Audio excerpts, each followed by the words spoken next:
Hi, I'm Russell. I'm Jo. We've been married for 34 years. We've got 3 boys. 1 daughter-in-law. And 1 grandson.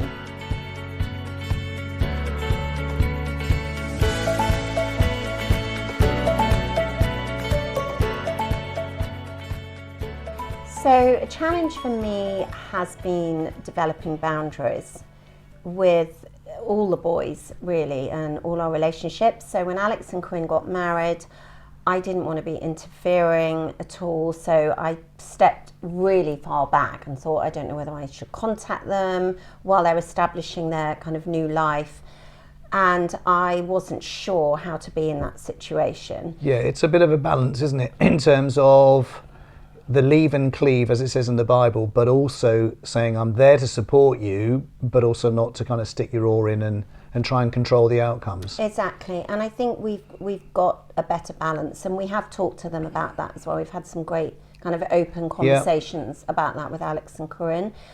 And with the younger 2 boys, I would say it's different with each one of them, but I'm very maternal and like to be in on quite a few things that are going on. So I've also had to learn in that situation not to be controlling or take too much responsibility, to allow them to make mistakes and, you know, take responsibility for things that they need to. I think that's right, and I think both of them having lived overseas for some considerable time, Benjamin having been away for over 5 years, is when they come back, they're not your children, they're adult children. Is that the right word? They're basically, they're grown-ups, and so taking a step back and allowing them to, as you say, make some mistakes or not necessarily require the kind of the level of input that we've given them up until they went away, and then when they've come back to kind of take a step back, I found that quite difficult, and probably want to get involved in trying to shape what their futures are, where they need to kind of decide that themselves.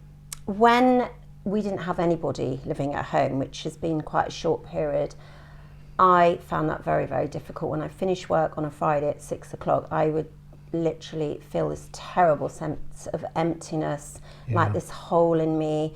And 6 o'clock, I would cry for about 15 minutes, and Russell's like, oh no, help, what's wrong with that? But it did get better, but I did have big emptiness syndrome. Yeah, and I think for me, having grown up with a poorly father and all the things that I couldn't do with him when I was young and growing up, I probably overcompensated. So the 2 being back at home are like my best buddies. They're my playmates, and I go out to the pub with them and want to do stuff with them, maybe to the expense of following up my more mature friends the same age as me. So I actually really like hanging out with them. Yeah, which I think is a positive, but you're right, the balance of you not getting your needs met in the boys, because there is a difference with that, and having your own friendships is important. One of the hardest changing roles that presents itself in this second half of life is managing and witnessing the demise of your parents. So I lost my dad just literally a few weeks after we got married, so it's a long time ago, but then seeing my mother get dementia and lose her kind of faculties and go into a home and then pass away was a really traumatic experience. I think somebody that you've seen to be invincible, and it's your mum at the end of the day, you know, and all the strength and support that you've had, to see her, you know, fade away was really difficult. And actually the church were hugely supportive, and even, you know, driving down on the day that she basically died, getting some really practical, helpful advice. Couldn't actually speak, so I was so upset, but just to hear some advice from church members was really, really helpful. But I think it's one of those tougher things to go through.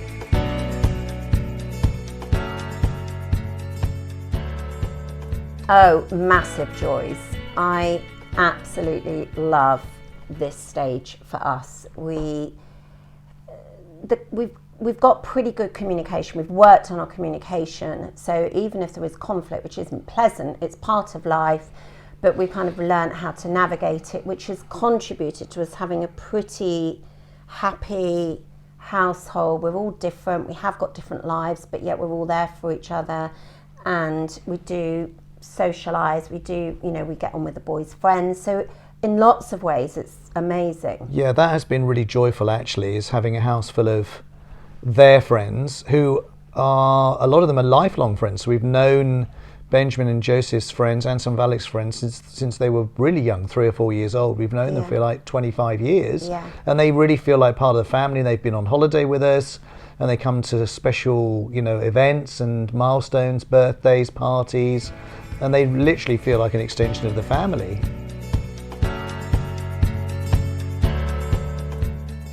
I think that faith has been a really important part in our parenting, in my parenting, and I think it's just, for me, trying to deliver that unconditional love, despite circumstances, has probably been the biggest challenge for me. But the ability to draw on God's strength when you can't work it out for yourself, when maybe the situation with the boys has been so large and traumatic and difficult that you can't get through it in your own strength. And actually, that scenario of when things get really bad, that's when for me, I'll probably drop to my knees quickest in that situation, rather than when things were running really smoothly. So I think being able to lean on him has been really important. Yeah, I agree. I think prayer in times that have been very difficult and we were kind of hitting brick walls. Yeah. And it was slow process. So I've learning about how God helps us in those times when you can't see what's going on has been a test of faith, but actually thinking back over it has taught me about God. And I think it's also helped me understand myself in that place. So even though it might be around the boys, but understanding how I was parented and how that's impacted me and affected me, and how I've really, through God's love, God's reparented me, which has helped me parent the boys.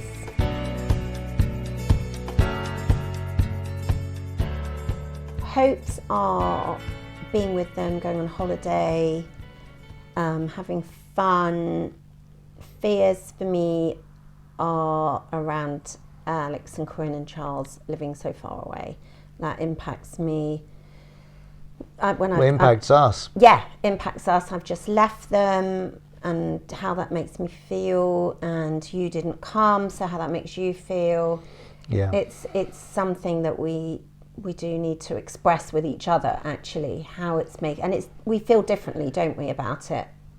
In what way? Well, because we can have different feelings around it. You're maybe a bit more logical. Don't worry, you're going out in a few months. Okay. Crying, saying I haven't touched his hair or something. A bit more emotional on that side. Yeah, it's fair enough. And I think it's a double-edged sword, because I'm quite excited for them. I'm quite excited that Alex lives in America and he's really realising his dreams, and it's all going really well. So I'm excited for him. Selfishly, I'm really disappointed that they live so far away, because it's really difficult. And when you suddenly say, I'm not going to see someone for 3 months, it's very intense. You get to see them for a concentrated period of time, and then it disappears. So I would say, for me, hopes are that we get to travel and see them as often as we possibly can.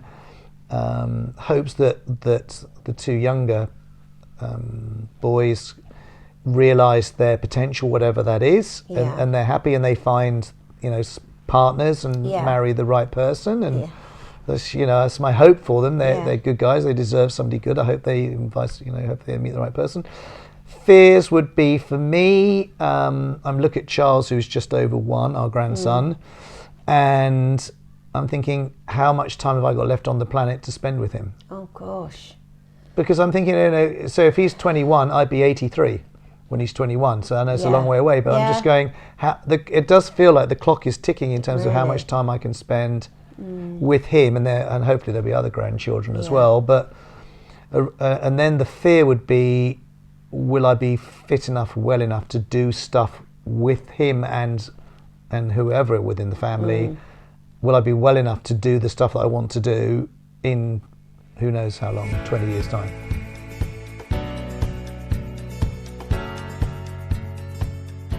What I feel God has been planting in me is some training to be a therapist, and knowing that he's got a plan that is just for me. And I've heard that verse so many times, he's got plans to prosper you, but understanding that it is unique, that we're made in the image of God, but our neuroscience is completely, we're individual people, we've got unique DNA.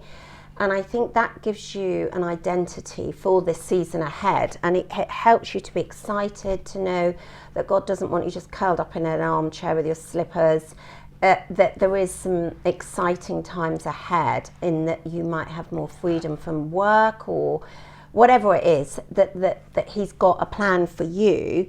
And I love this verse. God has been giving it to me in Psalm 92. Even in their old age, they will stay fresh. Oh, that sounds good. Yes, that's good for you with what you just said about getting older. And it actually says bearing luscious fruit and abiding faithfully. And in the Message, it says lithe and green and virile in our old age. Wow, that sounds good. So the whole sense of being fruitful in this season, I think, is so exciting, because I'm 56 and I'm just starting on a new career, and I'm really excited that verse is saying that he's going to give me strength and energy, and that's what he's got for all of us. So I just want to read this from the Message.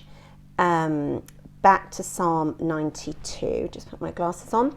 The life of faith does not deteriorate or wear out. The longer we praise God, the more vigorous we become. There is a flourishing of faith that properly comes to its most lively expression in the latter years. Well, that's really exciting for the second half of life, isn't it? Exactly. And I think my kind of closing thoughts about a piece of wisdom, what would the wisdom be? And maybe it's something as, for me, as obvious as family is really precious. It's a gift, and not a gift probably not to be taken for granted, even when you're right in the midst of trials and tribulations and challenges and difficult times and the responsibility of being a parent and all the rest of it. But it is for me, I think it's a real gift, and sometimes we have to stop, take a step back and go, do you know what, it's a gift and a privilege and a responsibility, whether we're looking after aging parents or bringing up adult children. It's still a gift.